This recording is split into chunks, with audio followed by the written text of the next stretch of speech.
ഉത്സവത്തിന് ഒരാന മതിയെന്ന് ഉത്സവ കമ്മിറ്റി യോഗത്തിൽ ആവശ്യം ഉയർന്നിരുന്നു എന്ന് മണക്കുളങ്ങര ഭഗവതി ക്ഷേത്ര ഉത്സവ കമ്മിറ്റി എക്സിക്യൂട്ടീവ് അംഗം സത്യൻ. കോടതിയുടെ നിബന്ധനകൾ ഉള്ളതിനാൽ ആനയെ കുറയ്ക്കാനായിരുന്നു ആലോചന.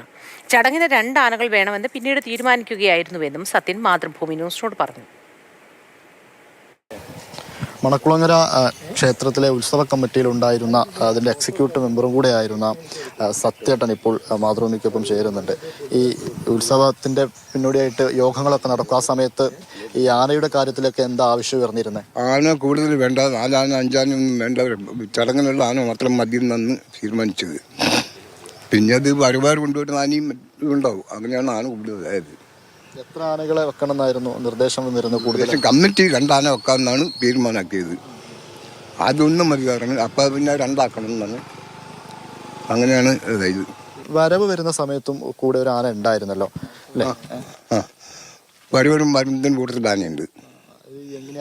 ആ ആന തന്നെയാണ് പിന്നെ ഒരു വീടിന് ഓടിപ്പം ഇവിടെ വന്ന് കൊണ്ടുപോയി തളച്ച് കെട്ടിയത്. ഈ ഫ്ലോട്ടിൽ നിന്നാണ് ഈ പടകമൊക്കെ പൊട്ടിയത്. അതായത് ഈ വരവ് വരുന്ന സമയത്ത് പടക്കം പൊട്ടിച്ചതാണ്. വരവരും പടക്കം പൊട്ടി. അതായത് ഒരു 2-3 വീട് അപ്പുറം എത്തിയിട്ടോളും വരവ്. അപ്പം ഇവിടെ പൊട്ടക്കിയിൽ കഴിഞ്ഞിരിക്കുന്നു. അത് അതിൻ്റെ തന്നെ പേരലായിട്ട് റോഡ് അങ്ങോട്ടുണ്ട്. ആ റോഡിനാണ് ആന ഓടിയത്. മറ്റേ ആന വരുവാര റോഡിലുള്ള ആനയാണ് ഇവിടെ കൊണ്ടുപോയി തളച്ച്.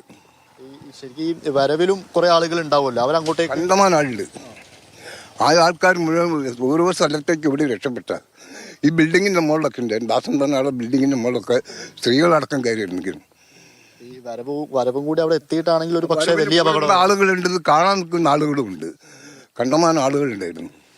സാധാരണഗതിയിലേ ഇപ്പം ഈ ഉത്സവ കമ്മിറ്റിയുടെ യോഗമൊക്കെ നടക്കുന്ന സമയത്ത് ഈ കൂടുതൽ ആനകൾ വേണമെന്ന് അങ്ങനെ ആവശ്യപ്പെടാറ് പതിവാണോ? അതിപ്പം ഓരോരുത്തർ താല്പര്യത്തിനനുസരിച്ച് കമ്മിറ്റി പറയും ആന അതുപോലെ ഇതുപോരാന്നൊക്കെ. പിന്നെ ഇപ്രാവശ്യം പ്രത്യേകിച്ചും കോടതി വിധി ഉണ്ടല്ലോ, അപ്പൊ അതിന്റെ പശ്ചാത്തലത്തിലാണ് ആന കുറയ്ക്കണമെന്ന് പറയാൻ കാരണം തന്നെ.